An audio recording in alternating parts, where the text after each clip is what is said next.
તો આજની સૌથી પહેલી ટીપ મારી સોય દોરા માટેની છે। તો ઘણા લોકો એવા હોય છે કે જેને આંખમાં નંબર હોય અથવા તો ઘણા જે સિનિયર સિટીઝન હોય છે જેને મોટી ઉંમર થતાં ઘણા લોકોને આંખમાં દેખાતું નથી હોતું, આંખમાં ઓછું દેખાય છે। તો એના કારણે એ લોકો જે છે સોયમાં આવી રીતે દોરો પરાવવા જાય તો એ લોકોથી જે આ ઝીણું કામ છે થતું નથી, કારણ કે જે સોય હોય છે ઘણી સોય ઝીણી હોય છે, તો એ ઝીણી સોયની અંદર એ લોકો દોરો જે હોય છે પરોવી નથી શકતા।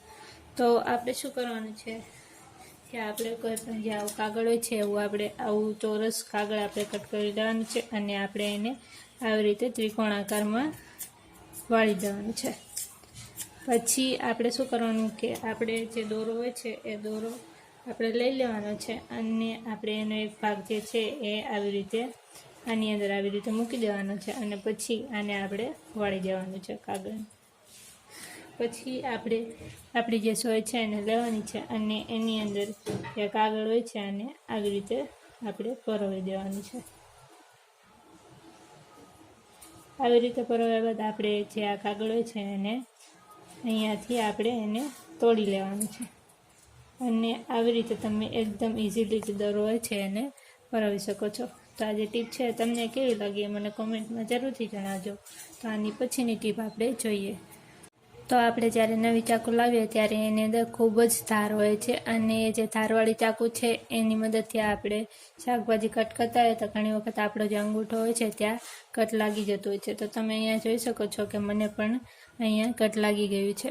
તો આપણે જે આ કટ લાગેલો હાથ છે એનાથી આપણે કોઈ પણ પાણીનું કામ કરીએ, વાસણ ધોઈએ અથવા તો કપડાં ધોઈએ, તો આ જે કટ છે એની અંદર પાણી જાય તો આપણને જે અંગૂઠો હોય છે દુખવા લાગતો હોય છે। તો આ જે કટ છે એની અંદર પાણી ના જાય અને આ અંગૂઠાને પાણી ના લાગે એના માટે આપણે શું કરવાનું છે કે આપણે જે ટેપ પટ્ટી હોય છે એ ટેપ પટ્ટી આપણે લઈ લેવાની છે અને એ ટેપ પટ્ટી જે છે એને આપણે જે કટ લાગેલો અંગૂઠો હોય છે એની ઉપર આવી રીતે લગાવી દેવાની છે। આવી રીતે આપણે ટેપ પટ્ટી લગાવશું અંગૂઠા ઉપર તો પાણીનું એક પણ ટીપું આપણો જે અંગૂઠો હોય છે એની ઉપર લાગશે નહીં અને આપણો જે અંગૂઠો હોય છે એકદમ સેફ રહેશે। તો આવી રીતે જ્યારે પણ તમારા અંગૂઠામાં અથવા તો આંગળીમાં કટ લાગી જાય તો તમે આ જે ટીપ છે એને જરૂરથી યુઝ કરી શકો છો। તો આ જે ટીપ છે તમને કેવી લાગી મને કોમેન્ટમાં જરૂરથી જણાવજો। તો આની પછીની ટીપ આપણે જોઈ લઈએ।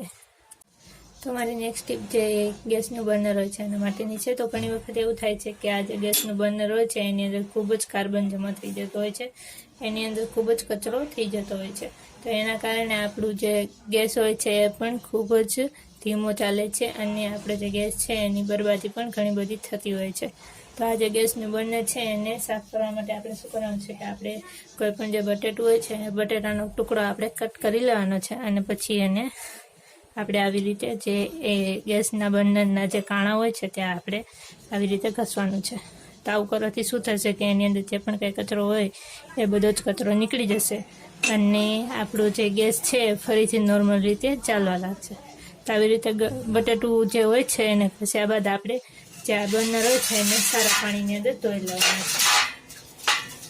તો આ જે ટીપ છે તમને કેવી લાગી એ મને કોમેન્ટમાં જરૂરથી જણાવજો।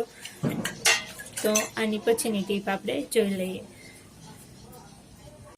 તો સૌથી છેલ્લી ટીપ મારી ખાંડ માટેની છે। તો ઘણી વખત આપણે જે ખાંડનો ડબ્બો હોય છે એનું જે ઢાંકણ હોય છે ભૂલથી ખુલ્લું મૂકી દેતા હોઈએ છીએ અને એના કારણે એની અંદર જે કીડીઓ હોય છે જતી રહેતી હોય છે અને જે કીડી હોય છે ખૂબ જ નાની હોય છે તો આપણે એને બહાર પણ નથી કાઢી શકતા। તો આપણે શું કરવાનું કે આપણે જે આ ખાંડનો ડબ્બો હોય છે એની અંદર આપણે 2-3 જે લવિંગ હોય છે લવિંગ લેવાના છે અને એને આપણે જે ખાંડનો ડબ્બો હોય છે એની અંદર મૂકી રાખવાના છે। તો આવી રીતે ખાંડના ડબ્બાની અંદર આપણે લવિંગ મૂકીને રાખશું તો કીડીઓ આની અંદર ક્યારેય પણ જશે નહીં।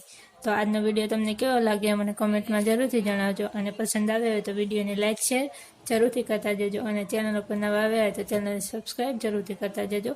તો કાલે પણ હું મળીશ તમને આવી જ અવનવી ટીપ સાથે। તો જોતા રહેજો બ્લોગર દિવ્યાને।